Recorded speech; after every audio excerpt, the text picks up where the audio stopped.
बहनों, संत का दास बनना ये सबके बस की बात नहीं।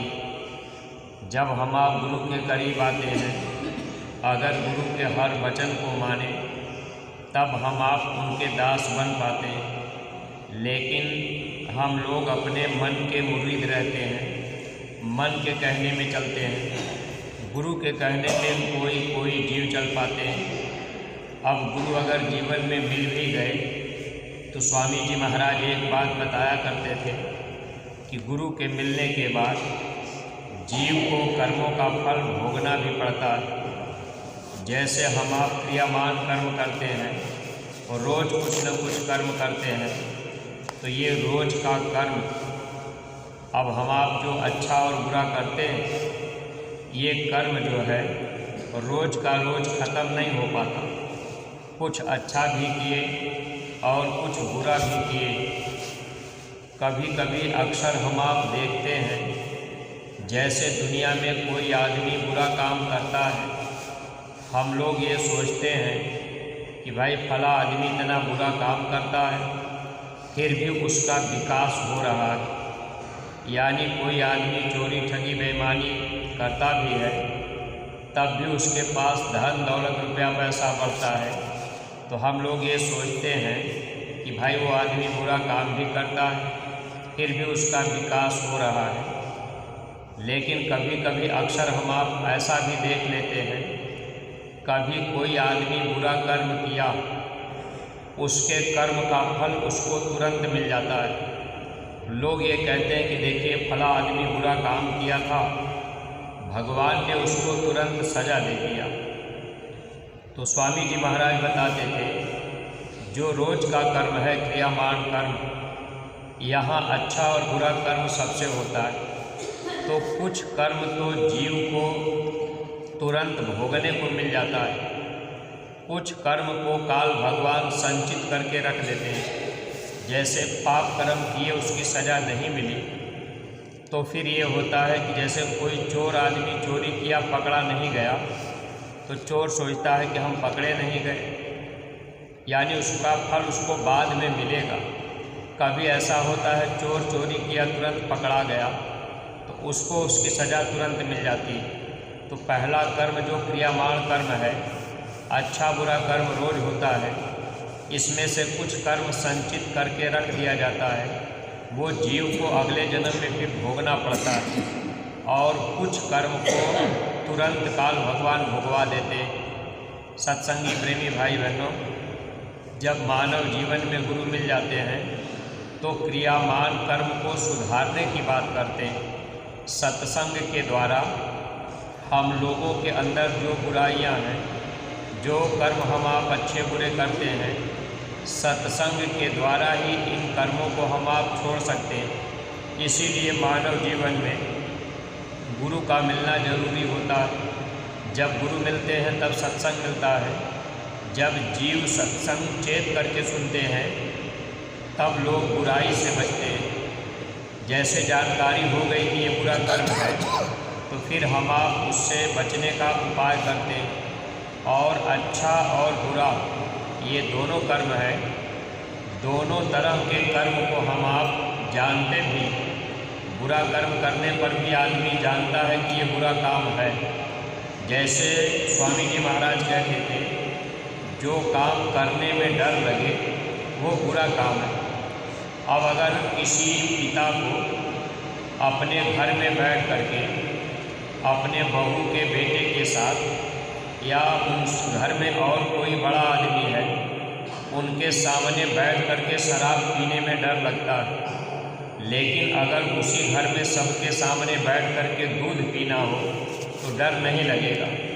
बुरा काम करने में डर लगता है, इसीलिए आदमी उसको छिपा करके करता है। जबकि काल भगवान ने हर आदमी के साथ में ऐसा कैमरा लगा दिया है कि हम आप कहीं भी रहेंगे, कोई भी बुरा कर्म करेंगे तो वह कर्म हम लोगों का छपता जाता है। जब हम आप धर्मराज के दरबार में जाते हैं तो उस कर्म का हिसाब होता है। लेकिन जीवन में जब सद्गुरु मिल जाते हैं तो जो बुरा कर्म है, महात्मा उस कर्म को जीव को समझा देते हैं कि झूठ बोलना बुरा काम है, अब चोरी करना बुरा काम है, व्यभिचार करना बुरा काम है, किसी की हत्या करना बुरा काम है, तो महात्मा इस कर्म से बचाना चाहते हैं। बहुत से सत्संगी प्रेमी भाई बहन, देखिए हम आप जब शाकाहारी का प्रचार करते हैं, गांव भर में तरह तरह के लोग सवाल जवाब कर देते हैं। अब लोग कह देते हैं कि आखिर बाबा जी लोगों को शाकाहारी क्यों बना रहे। जैसे आप टोली बना करके प्रचार करने गए, अब कोई पढ़ा लिखा आदमी कह देगा कि भाई आप लोग अपना समय व्यर्थ में क्यों बिता रहे। अब पढ़े लिखे आदमी को भी ये बात नहीं पता है कि भाई हम पाप कर्म कर रहे हैं। महात्मा इस बात को जानते हैं और इन बातों को महात्मा सबके पास तक पहुंचाना चाहते हैं। इसीलिए स्वामी जी महाराज हम सत्संगी प्रेमी भाई बहनों को एक एक गांव गोद देने के लिए और गांव-गांव में प्रचार करने के लिए, ताकि हर लोगों को इस बात की जानकारी हो सके कि ये पाप कर्म है। तो जब हम आप धर्म का प्रचार करेंगे, गांव में आते जाते रहेंगे, तो लोग गुरु महाराज की बातों को धीरे धीरे जान पाएंगे। जैसे सत्संग में जुड़ने के बाद एक बार में हर बात हर आदमी नहीं जान सकता, यानी सत्संग में जब हम आप आते जाते रहेंगे, सत्संग को बार बार हम आप ध्यान से सुनते रहेंगे, तो कुछ न कुछ बातें हमारे आपके अंदर पकड़ में आती रहेंगी। या गुरु महाराज की वचन वाणियाँ हम आप पुस्तकों में, किताबों में, पत्रिकाओं में पढ़ते रहेंगे, तो धीरे धीरे कुछ न कुछ वचन हमको आपको याद आते रहेंगे। तो जब सत्संग के द्वारा जीव परिपक्व हो जाता है, तो दुनिया में चाहे जितनी दुख तकलीफ आती है, लेकिन जीव परमार्थी रास्ता नहीं छोड़ता। इसीलिए स्वामी जी महाराज बराबर सत्संग सुनाते रहे और सत्संग के लिए बराबर लोगों को प्रेरित करते रहे। तो पहला कर्म जो क्रियामान कर्म है, अगर हम आप संगत में जुड़ गए, सत्संगी बन गए, तो अपने कर्म को सुधारना पड़ेगा। अगर अपने कर्म को हम लोग नहीं सुधारेंगे, तो धर्मराज के दरबार में जब हिसाब होगा, तो वहाँ हम लोगों को भी सज़ा दी जाएगी, क्योंकि काल भगवान कैमरा लगाए हैं और उस कैमरे में हम लोगों के कर्म छपते रहते हैं। अगर सत्संगी हो करके हम आप झूठ बोलेंगे, सत्संगी बन करके हम आप चोरी करेंगे, अगर हम लोग सत्संगी बन करके व्यभिचार करेंगे, तो निश्चित है कि हम लोगों को सज़ा भोगनी पड़ेगी। इतना ही नहीं, देखिए बहुत से सत्संगी प्रेमी भाई बहन, जैसे आप सत्संग में जुड़ भी गए, लेकिन जब चुनाव का माहौल आया तो कोई प्रधानी में खड़ा हो गया, कोई विदेशी में हो गया। अब आप उसमें अगर आपने अपने हाथ से किसी को शराब नहीं बांटी, आपने अपने हाथ से किसी को मांस नहीं दिया, लेकिन आपने पैसा भी दिया, तो इसका भी कर्म फल जीव को भोगना पड़ता है। स्वामी जी महाराज को राजनीति में उतरने का कोई अलग मकसद नहीं था। गुरु महाराज यही चाहते थे कि जीव कर्मों के जाल से बचें। इसीलिए स्वामी जी महाराज बीच में प्रेमियों को खड़ा किए। एक बार एक मास्टर साहब हमसे सवाल किए कि आखिर बाबा जी को राजनीति में आने की क्या ज़रूरत थी, बाबा जी ने लोगों को क्यों खड़ा किया। तो मैंने उनसे पूछा मास्टर साहब से कि अच्छा, जब बाबा जी ने लोगों को खड़ा किया था, उस समय बाबा जी के पास प्रेमियों की संख्या कितनी रही। कहने लगे उस समय संख्या ज़्यादा नहीं थी, उस समय लगभग 10-15 हज़ार आदमी बाबा जी के पास रहे होंगे। अब तो संगत बहुत बढ़ गई। तो मैंने मास्टर साहब से यही कहा कि जब बाबा जी के पास 10-15 हज़ार ही आदमी थे, उसके बावजूद भी बाबा जी ने लोगों को खड़ा किया, तो बाबा जी को तो पहले से मालूम है कि भाई मेरे पास तो 10-15 हज़ार आदमी। खड़ा करने का कोई मकसद था, क्योंकि आज के समय में अगर हम आप किसी को अपना मत देते हैं, किसी को वोट अपना देते हैं, अगर कोई गांव का प्रधान बन करके अगर उसने 10,000 मुर्गे की जान मार ली या 5,000 बकरे की गर्दन कटवा दी, अगर हम लोगों ने उनको राजा बनाया, हम लोगों ने उनको प्रधान बनाया, हम लोगों ने उनको मंत्री बनाया, तो वो कर्म जो कर्म वो करेंगे उसका भी फल हम लोगों को भोगना पड़ेगा। गुरु महाराज इसीलिए बीच में प्रेमियों को खड़ा किए कि प्रेमी कम से कम कर्मों से बच जाएंगे। अगर मान लीजिए कोई प्रेमी ही सत्संगी ही खड़ा हुआ, अगर हम लोग वो हारे या जीते इस बात पर सत्संगी विचार नहीं कर पाते। सत्संगी कहते हैं कि वो हार रहे तो उनको क्यों वोट दें, हम जीतने वालों को दे देंगे। अब स्वार्थ में आकर के ऐसा हम आप कर लेते हैं, लेकिन प्रेमी भाई बहनों, परमार्थ के रास्ते में एक तरह से हम लोगों के लिए एक बाधक चीज़ पैदा हो जाती है। इसलिए जब हमको आपको सद्गुरु मिल गए तो अपने क्रियामान कर्म को सुधारना पड़ेगा कि कहीं हमारे ऊपर कर्मों का बोझ न आवे। अगर हम आप हमेशा सावधान रहेंगे कि भाई कहीं कोई ऐसा कर्म न बन जाए जिसकी वजह से काल भगवान हम लोगों को फिर रोक ले कि भाई आपने ये कर्म किया है, इसलिए इसका फल आपको भोगना पड़ेगा। अब इसके लिए चाहे हम आप कितना भी खर्च कर दें, कोई आदमी अगर चाहे कि हम बुरा कर्म करके फिर हम सेवा दे करके अपने कर्मों की माफ़ी करा लें तो जल्दी कर्म माफ़ नहीं होते। महात्मा तो दया करने के लिए आते हैं, लेकिन जानबूझ करके अगर हम आप कोई बुरा कर्म करेंगे तो उन कर्मों की माफ़ी नहीं। इसलिए क्रियामान कर्म को महात्मा चाहते हैं कि लोग अपने कर्म को सुधार लें। स्वामी जी महाराज जब नाम दान देते थे तो एक बात लोगों को बता देते थे कि बच्चे आप जीव हिंसा मत करना, हिंसा बहुत बड़ा पाप है, ये बहुत बड़ा अपराध है। अब हिंसा जो है वाणी से भी हिंसा होती है। अगर हम आप अपने वाणी से किसी को कटु शब्द बोल दिए, कड़वा वचन बोल दिए, अगले आदमी को दुख हो गया तो ये भी हिंसा के अंतर्गत आता है। इसीलिए शाकाहार कर्म और शाकाहार धर्म ये अपने मानव जीवन में अपनाना जरूरी है। अगर हम लोगों का शाकाहार कर्म, हम लोग शाकाहारी बन जाएंगे, अपने ज़बान से हम आप कोई हिंसा न करें, अपने आँख से भी, हाथ पैर से भी, तब तो हमारे आपके अंदर शाकाहार कर्म आ गए। और जब ये चीज़ें हम आप अपने अंदर नहीं ले आ पाएंगे, कड़वा वचन बोलते रहेंगे, किसी को गाली गलौज कर दिए, किसी को मार पीट भी दिए, तो ये कर्मों का जो फल हम जीवों को भोगना पड़ता है, इससे हम आप वंचित नहीं रह सकते। इसीलिए महात्मा बर्दाश्त करने की बात हमेशा समझाते हैं। स्वामी जी महाराज कहते थे, कोई कितना भी गलती करे तुम्हें कहने का अधिकार नहीं है। संत कह सकते हैं, तुम नहीं, तुम केवल गुरु वचन याद दिला सकते हो। अगर कोई गुरु भाई भी गलती करे तो हम आप उसको ये न कहें कि आप गलत कर रहे हैं, हम आप उनको गुरु वचन याद दिला सकते हैं कि भाई गुरु महाराज ने ऐसे कहा था, ये चीज़ ऐसे होनी चाहिए थी। अब अगला माने ना माने, लेकिन हमारा आपका फ़र्ज है गुरु वचन याद दिलाना। बाकी जीव अपने कर्मों का फल तो भोगता ही। तो हर सत्संगी को अपना क्रियामान कर्म सुधारना चाहिए। रोज का कर्म, वाणी से अगर हम आप झूठ बोल रहे हैं, अगर दिन भर हम आप सेवा किए, साधन भजन किए और कहीं हम आप एक दो बार दिन भर में झूठ बोल दिए, तो फिर हमारा आपका जो लाभ मिलना था वो लाभ नहीं मिल पाता। इसलिए परमार्थी प्रेमी भाई बहनों, वाणी पर भी संयम होना चाहिए।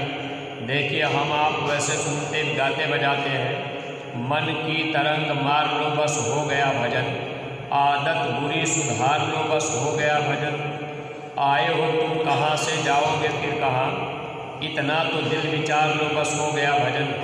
महापुरुषों ने कहा, है इंसान, वाणी का सर सुधार लो बस हो गया भजन। इस जबान से जो वाणी यानी तीर के समान निकलती है, अगर ये वाणी किसी को लग गई, उससे उसको दुख हो गया, तो इसका भी कर्म जीव को भोगना पड़ता है। इसलिए क्रियामान कर्म को तो सुधारना हर सत्संगी को चाहिए। अब इसके बाद आता है दूसरा कर्म है संचित कर्म। जैसे जो कर्म हम आप रोज करते हैं, उसमें से कुछ काल भगवान संचित करके रख देते हैं, यानी इकट्ठा कर लेते हैं, और वो कर्म जो है कई जन्मों का रहता है। अब वो बहुत बड़ा पहाड़ सा ढेर लगा होता है, कई जन्मों का कर्म इकट्ठा है, वह कर्म जीव को भोगना पड़ता है। उसी संचित कर्म को जलाने के लिए महात्मा जीवों से सेवा लेते हैं। सेवा रूपी चिंगारी लगा करके महात्मा उस कर्म को जलाते हैं जो कई जन्मों का कर्म इकट्ठा होता है। अब अगर जीव सेवा करते हैं तो सेवा से धीरे धीरे महात्मा उस कर्म को जलाते हैं। लेकिन अक्सर हम आप ये देखते हैं कि सेवा में भी हम लोगों का स्वार्थ रहता है। जैसे कोई आदमी बीमारी से तकलीफ़ से अब डॉक्टर के पास से परेशान हो करके जब चारों तरफ से हार गए, थक गए, तब हम आप सोचते हैं कि चलो भाई मथुरा चलते हैं, चितौरा चलते हैं, ये बीमारी लगी है वहाँ चलेंगे, सेवा करेंगे, गुरु महाराज से, महाराज जी से दया मांग लेंगे, कम से कम हमारी बीमारी ठीक हो जाए। अब देखिए हम आप सेवा के उद्देश्य से आए, जबकि महात्मा सेवा क्यों रखे कि जो हम लोगों के पूर्व जन्मों के संचित कर्म हैं वो पहाड़ों जैसे ढेर बना हुआ है। महात्मा उस कर्म को जलाने के लिए सेवा लेते हैं, हमसे आपसे सेवा कराते हैं। लेकिन अब हम आप जब सेवा में आते हैं तो कोई बीमारी, परेशानी, तकलीफ़ है तो हम आप सोचते हैं 2-4 दिन सेवा किए तो बस सोचते हैं कि भाई अब ये हमारी बीमारी ख़त्म हो जाए, ये हमारी प्रेती बाधा ख़त्म हो जाए। अगर नहीं ख़त्म हुआ, लौट करके फिर हम आप अपने घर गए तो फिर मन कहेगा कि अरे मथुरा क्या जाए, सेवा करने क्या जाए, हमारी तो बीमारी ही ठीक नहीं हो पाई। सत्संगी प्रेमी भाई बहनों, जो संचित कर्म है ये कई जन्मों का कर्म इकट्ठा है। इस कर्म को महात्मा सेवा से ख़त्म करते हैं। इसलिए सेवा करने में अगर कोई बीमारी, परेशानी, तकलीफ़ भी रहे तो हम लोगों को बार बार गुरु से प्रार्थना नहीं करनी चाहिए कि ये हमारी बीमारी ठीक कर दीजिए, इसके बदले में हम सेवा कर रहे हैं। आप सेवा कीजिए। सद्गुरु जानते हैं कि जीव को ये तकलीफ़ है, अगर आपका बच्चा है, आपका बच्चा तकलीफ़ में है तो आपको होगा कि मेरा बच्चा सुखी हो जाए। ऐसे ही सद्गुरु भी जानते हैं कि ये बच्चा तकलीफ़ में है, अब हमको आपको सुखी करने के लिए, सुख देने के लिए गुरु महाराज सेवा एक साधन बना दी। अगर हम आप इस तन से सेवा करते रहे, थोड़ी धन से सेवा करते रहे तो जो संचित कर्म कई जन्मों का है वो कर्म धीरे धीरे महात्मा साफ कर देंगे। तीसरा कर्म होता है प्रारब्ध कर्म। ये प्रारब्ध कर्म कैसे बनता है? जब ये मनुष्य जन्म मिलने लगता है तो संचित कर्म में से कुछ हिस्सा लेकर के प्रारब्ध लिखा जाता है। शरीर मिलने के पहले ही भाग्य में लिख दिया जाता है। प्रारब्ध पहले बना, पीछे बना शरीर, पहले भाग्य में लिख दिया जाता है कि आपके जीवन में ये घटना होगी, आपको ये तकलीफ़ मिलेगी, आपको ये बीमारी मिलेगी। तो जो बीमारी प्रारब्ध कर्म में लिखी, जो भाग्य में लिखा है, अब वो बीमारी सब जीव को तकलीफ़ को सहनी पड़ती है। कभी कभी मन में ऐसा होता है कि जब गुरु समर्थ हैं तो ये प्रारब्ध कर्म को टाल क्यों नहीं देते।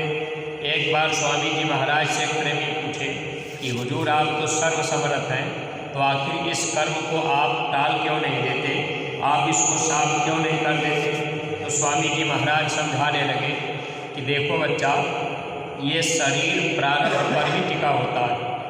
अगर प्रारब्ध में जो चीज़ लिखी है, कोई बीमारी है, महात्मा उसको समय के पहले ख़त्म कर दें तो ये शरीर नहीं रह जाएगा। इसलिए महात्मा क्या करते हैं, शरीर के साथ साथ जो प्रारब्ध कर्म है उसको समय के अनुसार भुगवा देते हैं। लेकिन जब हम आप सद्गुरु से प्रेम कर लेंगे तो प्रारब्ध कर्म को महात्मा सूली की सज़ा कांटा कर देते हैं।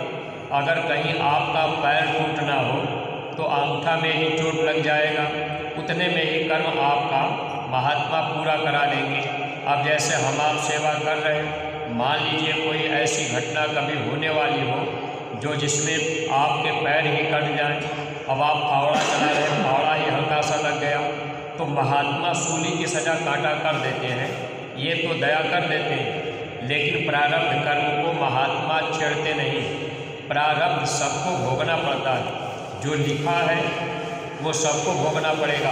अब अगर आप इस कर्म को भोगने में मान लीजिए सत्संग छोड़ के, संगत छोड़ करके, गुरु को छोड़ करके कहीं चले जाएं, तब भी ये कर्म आपको भोगना पड़ेगा। एक बार एक सत्संगी का जवान बच्चा चला गया, पड़ोसी ताना मारने लगे, कहने लगे कि तुम जय गुरुदेव के पुजारी बन गए, देखो तुम्हारा बच्चा, जवान बच्चा मर गया, इससे अच्छा तो था कि तुम राम की ही पूजा करते।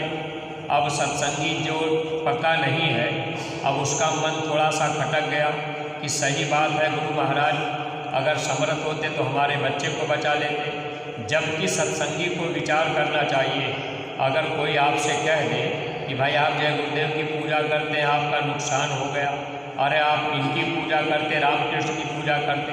अब आप राम और कृष्ण का अगर इतिहास वहाँ याद रखेंगे, वचन सुने रहेंगे, तब आपका मन धोखा नहीं देगा। देखिए, जब भगवान राम इस धरती पर आए, वो स्वयं सर्वसमर्थ यानी सब शक्ति उनके अंदर थी। गुरु की कृपा से उन्होंने सब कुछ किया, लेकिन कर्मफल भगवान राम को भी भोगना पड़ा। महापुरुषों ने लिखा कि कर्म गति टारे ना ही डरी।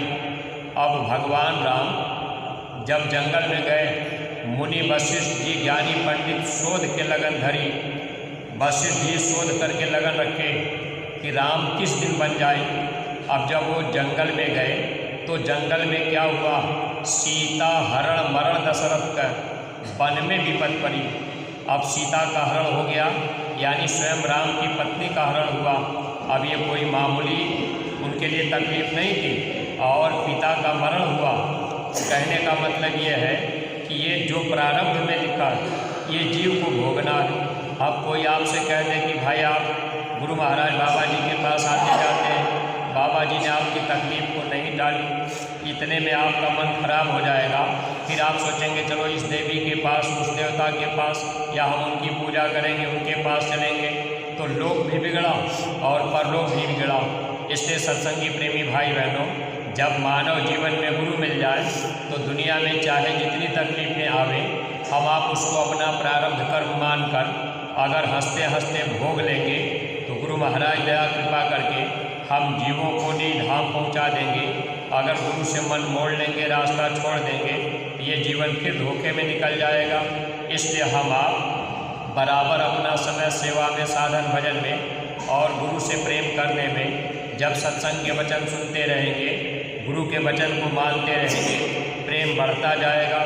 जब गुरु से प्रेम हो जाएगा तब गुरु इस संसार से हम लोगों को अपने निज घर पहुंचा देंगे। एक बार स्वामी जी महाराज कहने लगे कि अरे बच्चा, मैं तो प्रेम का पंख लगा करके आपको यहाँ से उड़ाना चाहता हूँ, बगैर प्रेम के पंख लगे आप यहाँ से जा नहीं सकते। स्वामी जी महाराज ने कहा, जब प्रेम का पंख जमने लगता है तो काल उस पंख को काट देता है। गुरु से जब प्रेम आपका होने लगेगा तो ये काल क्या करेगा, प्रेम का पंख काटेगा कि भाई गुरु से प्रेम न होने पावे, कोई न कोई बाधा खड़ा कर देगा। फिर हम आप गुरु का वचन छोड़ देंगे।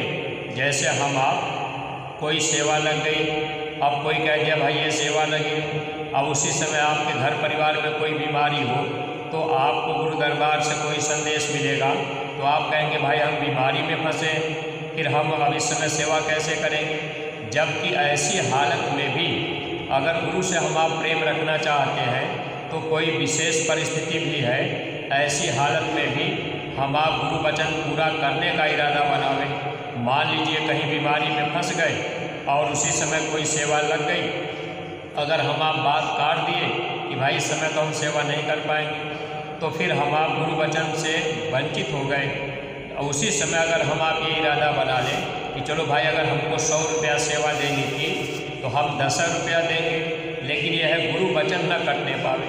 जब गुरु का वचन नहीं करता तब जीव का प्रेम गुरु से बढ़ता जाता है। इसलिए परमार्थी प्रेमी भाई बहनों, हम लोगों को बराबर इस परमार्थ के रास्ते पर सचेत होकर के चलने की ज़रूरत है, ताकि गुरु से हम लोगों का प्रेम टूटने न पावे और दिन प्रतिदिन गुरु से हम लोगों का प्रेम बढ़ता जाए।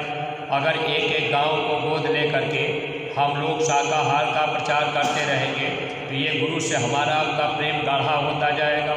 अगर इस काम को हम आप नहीं करेंगे तो स्वामी जी महाराज ने कहा था, क्या बच्चा अगर तुम मेरा काम नहीं करोगे तो मैं ढेला पत्थर भूत प्रेतों से भी अपना काम करा लूँगा। जब गंगा की रेती पर काशी में गुरु महाराज ने यज्ञ कराया था, रात में हजारों की संख्या में औरत और आदमी, उनके शरीर पे कोई कपड़ा नहीं था, स्वामी जी महाराज से मिलने गए। एक दो प्रेमियों ने देख लिया था। सुबह जब हुआ तो प्रेमियों ने स्वामी जी से पूछा कि हुजूर आज रात में हजारों की संख्या में औरत आदमी आपके पास आए थे, उनके शरीर पे कोई कपड़ा नहीं था, वे कौन लोग थे? तो स्वामी जी महाराज ने कहा, देखो बच्चे, गंगा के उस पार में दशाश्वमेध घाट, मणिकर्णिका घाट और हरिश्चंद्र घाट, जहाँ मुर्दे जलाए जाते हैं, श्मशान घाट है। स्वामी जी ने कहा वहाँ पर प्रेत और प्रेतिन रहते हैं। गुरु महाराज ने कहा वे लोग मेरे पास आए थे और उन लोगों ने मुझसे ये कहा कि महाराज हमको आप आदेश दे दीजिए, हमको मौका दे दीजिए, हम आपका संदेश गांव-गांव घर-घर पहुंचा देंगे। तो उस समय प्रेमियों ने कहा हुजूर आपने क्या कहा?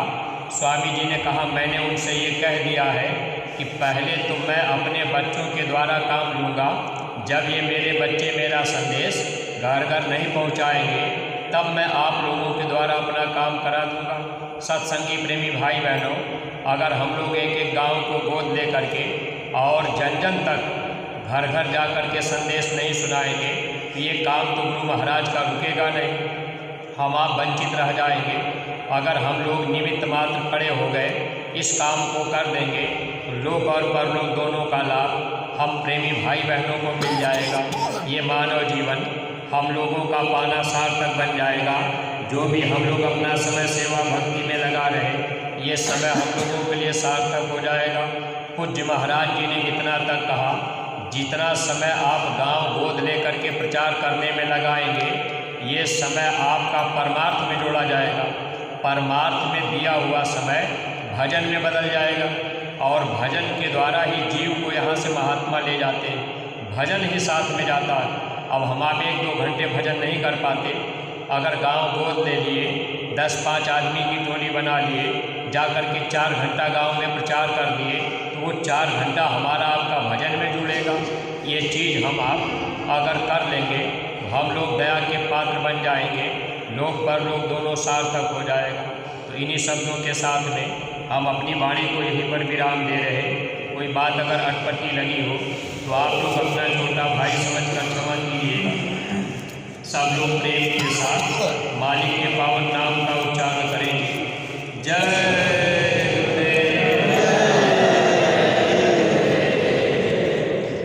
अब सभी भाई बहन सामूहिक उच्चारण की प्रार्थना। जय